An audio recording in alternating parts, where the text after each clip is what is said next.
ഇന്നത്തെ നമ്മളെ പുതിയൊരു വീഡിയോയിലേക്ക് എല്ലാവർക്കും സ്വാഗതം. ഇന്നത്തെ നമ്മളെ റെസിപ്പി എണ്ണയിലൊന്നും മുക്കിപ്പൊരിക്കാതെ ചെയ്തെടുക്കാൻ പറ്റിയ ഇഫ്താർ സ്നാക്കിൻ്റെ റെസിപ്പിയാണ്. അപ്പോൾ വീഡിയോയിലേക്ക് കിടക്കുന്നതിന് മുന്നേ ചാനൽ സബ്സ്ക്രൈബ് ചെയ്യാത്ത കൂട്ടുകാരെല്ലാം ഒന്ന് സബ്സ്ക്രൈബ് ചെയ്ത് സപ്പോർട്ട് ചെയ്യണേ. എന്നാൽ ശരി, നമുക്ക് വീഡിയോ കണ്ടു നോക്കാം.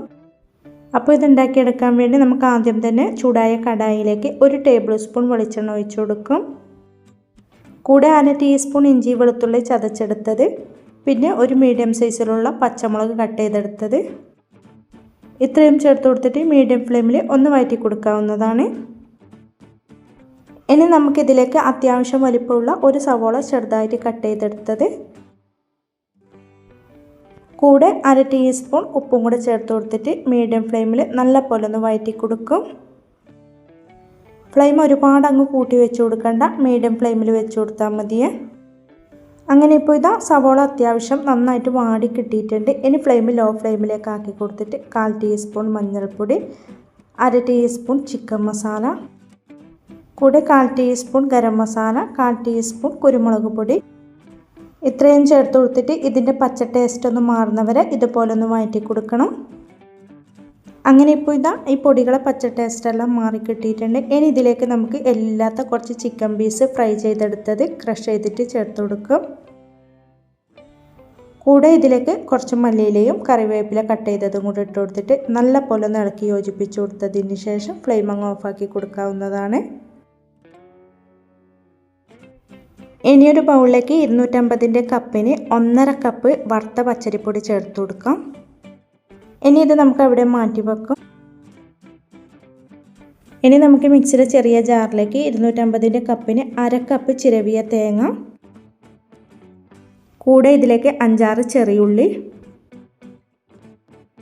പിന്നെ 1/4 ടീസ്പൂൺ വലിയ ജീരകം, പിന്നെ 1/4 ടീസ്പൂൺ ചെറിയ ജീരകം.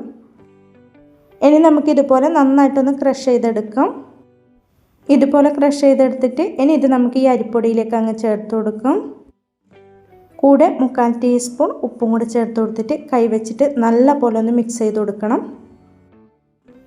അങ്ങനെ ഇപ്പോൾ ഇതിപ്പോൾ ഞാൻ നന്നായിട്ടൊന്ന് മിക്സ് ചെയ്ത് കൊടുത്തിട്ടുണ്ട്. ഇനി നമുക്കിതിലേക്ക് 1/4 ടേബിൾ സ്പൂൺ നെയ്യും കൂടെ ചേർത്ത് കൊടുത്തിട്ട് വീണ്ടും നന്നായിട്ടൊന്ന് മിക്സ് ചെയ്ത് കൊടുക്കാവുന്നതാണ്.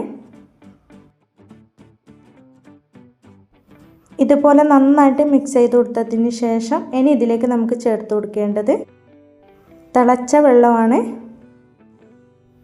ഇതുപോലെ കുറേശ്ശെ വെള്ളം ഒഴിച്ച് കൊടുത്തിട്ട് നല്ല പോലെ ഒന്ന് ഇളക്കി യോജിപ്പിച്ച് കൊടുക്കാം. അങ്ങനെ ഇപ്പോൾ തിളച്ച വെള്ളം ഒഴിച്ച് കൊടുത്തിട്ട് നല്ല പോലെ ഒന്ന് മിക്സ് ചെയ്ത് കൊടുത്തിട്ടുണ്ട്.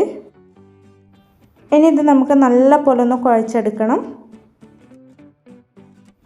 ഇതുപോലെ നന്നായിട്ടൊന്ന് കുഴച്ചെടുത്തിട്ടുണ്ട്. ഒരുപാട് അങ്ങ് ലൂസായി പോകാൻ പാടില്ല, എന്നാൽ ഒരുപാട് അങ്ങ് ടൈറ്റായി പോകാനും പാടില്ല. നമുക്ക് ഇതുപോലെ കുറേശ്ശെ എടുത്തിട്ട് കയ്യിൽ വെച്ചിട്ട് ഉരുട്ടിയെടുക്കാൻ പറ്റണം. ഈ ഒരു പാകത്തിനാണ് കുഴച്ചെടുക്കേണ്ടത്. അങ്ങനെ ഇതിപ്പോൾ ഞാൻ നല്ല പോലെ കുഴച്ചെടുത്തിട്ടുണ്ട്. ഇനി നമുക്ക് കയ്യിൽ കുറച്ചൊന്ന് ഓയിലാക്കി കൊടുത്തതിന് ശേഷം ഇതിൽ നിന്ന് കുറേശ്ശെ എടുത്തിട്ട് ഇതുപോലെ ഒന്ന് ഉരുട്ടിയെടുത്തിട്ട് കയ്യിൽ വെച്ചിട്ട് തന്നെ നല്ല പോലെ ഒന്ന് പരത്തി കൊടുക്കാം. ഇതിപ്പം ഇതുപോലെ പരത്തി കൊടുത്തിട്ടുണ്ട്. ഇനി ഇതിലേക്ക് നമ്മൾ നേരത്തെ റെഡിയാക്കി വെച്ച ആ ഫില്ലിങ് ഇതുപോലെ അങ്ങ് വെച്ച് കൊടുക്കണം. ഇതുപോലെ ഫില്ലിങ് വെച്ച് കൊടുത്തിട്ട് ചെറുതായിട്ടൊന്ന് പ്രസ് ചെയ്ത് കൊടുക്കാം. ഇനി നമുക്ക് ഇതുപോലെ ഒന്ന് അടച്ചു വെച്ച് കൊടുത്തിട്ട് ഈ സൈഡിലെല്ലാം ഇതുപോലെ ഒന്ന് ഒട്ടിച്ചു കൊടുക്കാം. ഇനി നമുക്ക് ഇതുപോലെ ഒന്ന് ഷേപ്പ് ചെയ്ത് കൊടുക്കാം. കൽമാസിൻ്റെ എല്ലാം ആ ഒരു ഷേപ്പാണ് ചെയ്തെടുക്കുന്നത്. അങ്ങനെ ഇപ്പോൾ ഇതിപ്പോൾ ഞാൻ നന്നായിട്ടൊന്ന് ഷേപ്പ് ചെയ്തെടുത്തിട്ടുണ്ട്. ബാക്കിയുള്ളതും നമുക്കിതുപോലെ തന്നെ അങ്ങ് ചെയ്തെടുക്കാം. ബാക്കിയുള്ളതും ഞാൻ ഇതുപോലെ ഒന്ന് കൽമാസിൻ്റെ ഷേപ്പാക്കി എടുത്തിട്ടുണ്ട്. ഇനി ഇത് നമുക്ക് ആവിയിലാണ് വേവിച്ചെടുക്കേണ്ടത്. അതിനായിട്ട് ഒരു സ്റ്റീലിൻ്റെ പ്ലേറ്റിലേക്ക് അല്പം വെളിച്ചെണ്ണ ഒന്ന് സ്പ്രെഡാക്കി കൊടുക്കുന്നുണ്ട്.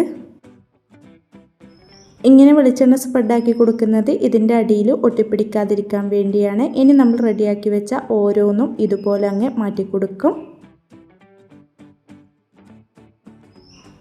ഇതുപോലെ പ്ലേറ്റിലേക്ക് മാറ്റി കൊടുത്തതിന് ശേഷം ഇനി ഇത് നമുക്ക് ആവിയിൽ വേവിച്ചെടുക്കുന്ന പാത്രത്തിലേക്ക് വെള്ളം തിളപ്പിക്കാൻ വെച്ചിട്ടുണ്ടായിരുന്നു. അതിലേക്ക് അങ്ങ് ഇറക്കി വെച്ച് കൊടുക്കും. ഇനി ഇതൊരു മീഡിയം ഫ്ലെയിമിൽ 10 മിനിറ്റ് വേവിച്ചെടുക്കും. അങ്ങനെ ഇപ്പോൾ ഇതിപ്പം 10 മിനിറ്റ് ആയിട്ടുണ്ട്. ഇതിപ്പം നല്ലപോലെ വെന്ത് കിട്ടിയിട്ടുണ്ട്. ഇനി ഇത് നമുക്ക് എടുത്ത് മാറ്റാം. ഇനി ഇതിൻ്റെ ചൂട് അല്പം ഒന്ന് ആറിയതിന് ശേഷം വേണം മറ്റൊരു പാത്രത്തിലേക്ക് മാറ്റി കൊടുക്കാൻ. ബാക്കിയുള്ളതും നമുക്ക് പ്ലേറ്റിലേക്ക് അല്പം വെളിച്ചെണ്ണ ഒന്ന് സ്പ്രെഡാക്കി കൊടുത്തതിന് ശേഷം നമ്മൾ റെഡിയാക്കി വെച്ച ഓരോന്നും ഇതുപോലെ പ്ലേറ്റിലേക്ക് അങ്ങ് മാറ്റി കൊടുക്കണം. ഇനി ഇത് നമ്മൾ നേരത്തെ റെഡിയാക്കിയ പോലെ ആവിയിൽ അടച്ചു വെച്ച് കൊടുത്തിട്ട് 10 മിനിറ്റ് വേവിച്ചെടുക്കും.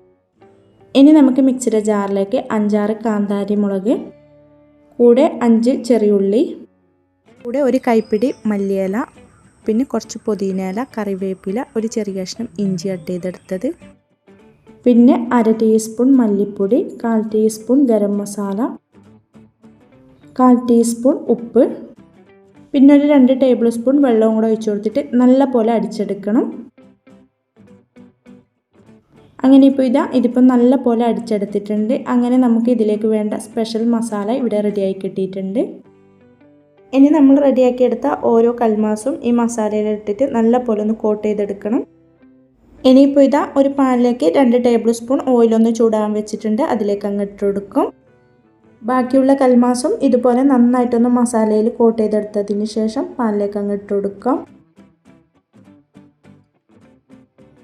ഇനി ഇത് നമുക്ക് മീഡിയം ടു ലോ ഫ്ലെയിമിൽ വെച്ച് കൊടുത്തിട്ടാണ് ഒന്ന് ഫ്രൈ ചെയ്തെടുക്കേണ്ടത്.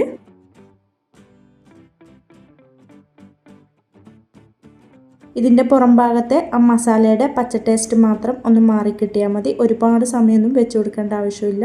ഈ സമയത്ത് ഞാൻ ഇതിലേക്ക് കുറച്ച് കറിവേപ്പിലയും ഇതുപോലെ ഇട്ട് കൊടുക്കുന്നുണ്ട്. ഇതുപോലെ ഒരു സൈഡ് ആയതിനു ശേഷം നമുക്ക് മറിച്ചിട്ട് കൊടുക്കാവുന്നതാണ്.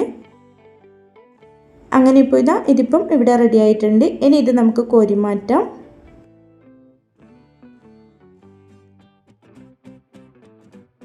ബാക്കിയുള്ള കൽമാസും നമുക്ക് ഇതുപോലെ മസാലയിൽ കോട്ട് ചെയ്തെടുത്തതിന് ശേഷം ഇതുപോലെ തന്നെ തിരിച്ചും മറിച്ചിട്ട് കൊടുത്തിട്ട് ചെറുതായിട്ടൊന്ന് ഷാലോ ഫ്രൈ ചെയ്തെടുത്താൽ മതി. അങ്ങനെ നല്ല ടേസ്റ്റി ആയതും അതുപോലെ തന്നെ എണ്ണയിലൊന്നും മുക്കിപ്പൊരിച്ചെടുക്കാതെ ചെയ്തെടുക്കാൻ പറ്റിയ ഇഫ്താർ സ്നാക്ക് ഇവിടെ റെഡിയായി കിട്ടിയിട്ടുണ്ട്. എല്ലാവരും ഇതുപോലൊന്ന് ട്രൈ ചെയ്ത് നോക്കാനും, വീഡിയോ ഇഷ്ടപ്പെടുകയാണെങ്കിൽ മറക്കാതെ തന്നെ ഒന്ന് ലൈക്ക് ചെയ്യാനും കമൻറ്റ് ചെയ്യാനും സബ്സ്ക്രൈബ് ചെയ്ത് സപ്പോർട്ട് ചെയ്യാനും മറക്കല്ലേ. ഇൻഷാ അല്ലാഹ് അടുത്തൊരു പുതിയ വീഡിയോ ആയിട്ട് നമുക്ക് വീണ്ടും കാണാം. Thank you for watching.